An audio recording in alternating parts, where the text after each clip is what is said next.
Welcome back to the gun room.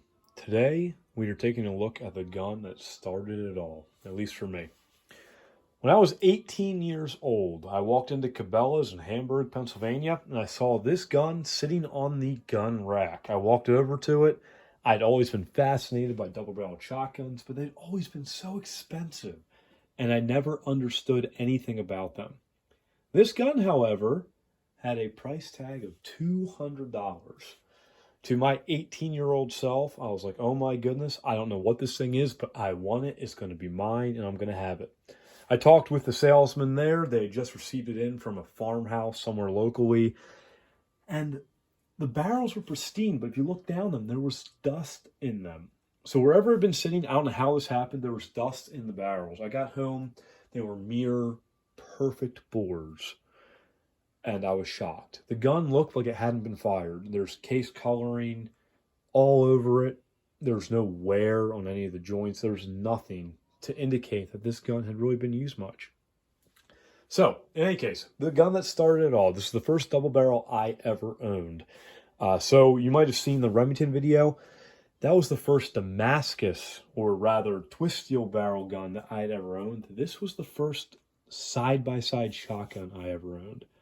It started it all for me. So if we take a look at this real quickly, you see that this is a J.C. Higgins model 1017 made by Sears and Roebuck Company.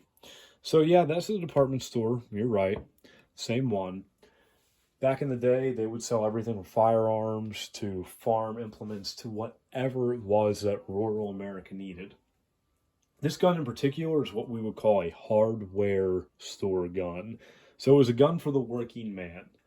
And I gotta tell you, even though it's a gun for the working man, you look at this, it's tight. It doesn't flow. It doesn't have the elegance of some of the other American makers. But this gun would bring meat to the table. The only thing that wasn't original to this gun, for whatever reason, when I picked this gun up, it was missing the screw here for the trigger guard. I don't know what happened to it.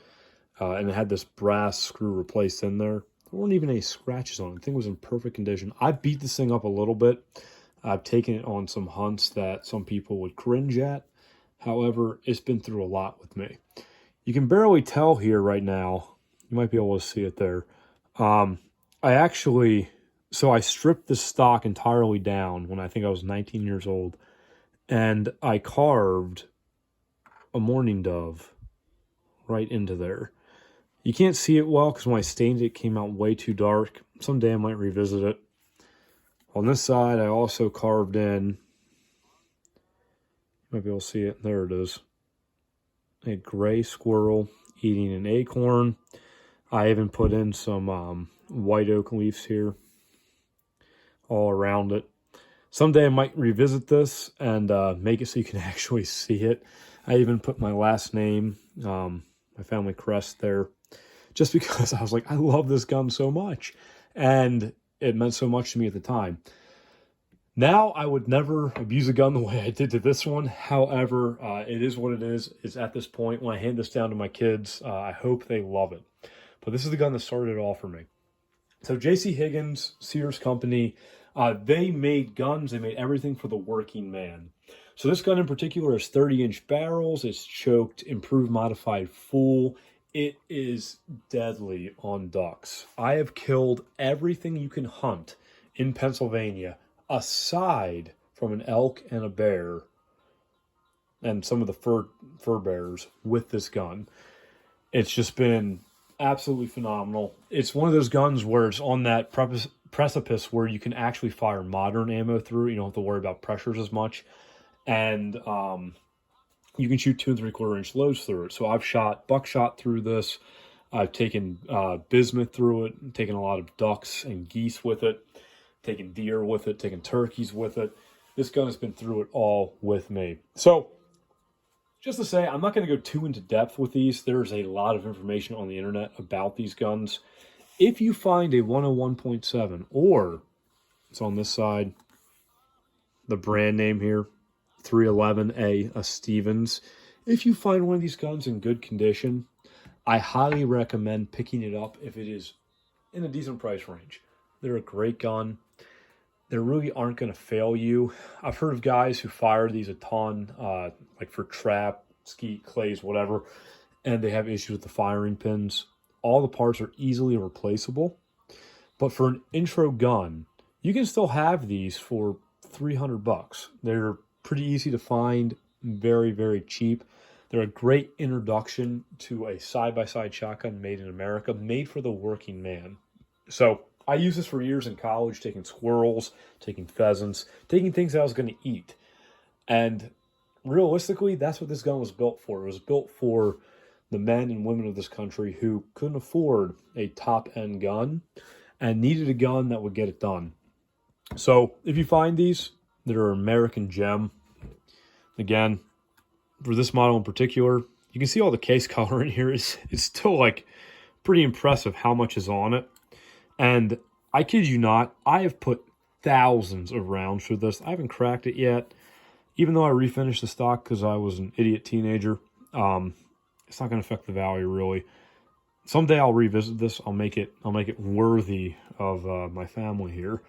But if you see these guns, it is a great gun to get into for side-by-side shotguns. One of my uncles, he says, it swings like a 2x4. That's fine. It's not as elegant, but it is a gun that is a great intro to the side-by-side shotgun lifestyle. It is something that is accessible to most hunters, most shooters, and it is something that you're going to be able to shoot for a long time. The parts are plentiful. They're easy to repair. The stocks, you can even get replacement stocks fairly affordably. So this is the gun that started it all for me. I might be fawning over a little bit. I'm not giving you a ton of information about it. I would just say, and I would encourage anyone who sees these, especially for an affordable price, to pick one up. Now, they do have sub gauges of these. So this is a 12 gauge. I don't really shoot sub gauges. I have a few 20s. I don't even have a 410. But if you were going to get into sub gauges, they do make these in 410s. They make them in 20s and 16s as well.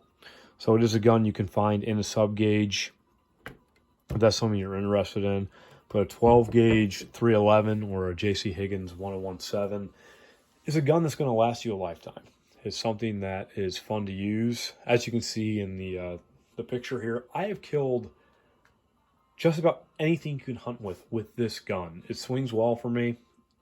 It's a really reliable firearm for me. Most of the people I know who have them say the same thing. So, American quality at its best for the working man. JC Higgins 1017, aka the Stevens 311. If you're worried about dates or anything like that, there's a ton of information online. You can figure it out by not so much the serial number, but there are actually letters you can find either here or actually on the flats in here if you take the barrels off, which will allow you to know when the gun was made, if that's something you're interested in. But I just want to encourage anyone who is getting into side-by-side shotguns, especially American side-by-side shotguns. This is a very good entry-level gun. I still hunt with this thing a few times a year. It holds a lot of sentimental value for me because it is the gun that got me into side-by-side shotguns. It was affordable to me as an 18-year-old, and they haven't really risen in price since then. So in any case, that's all from the gun bench for today.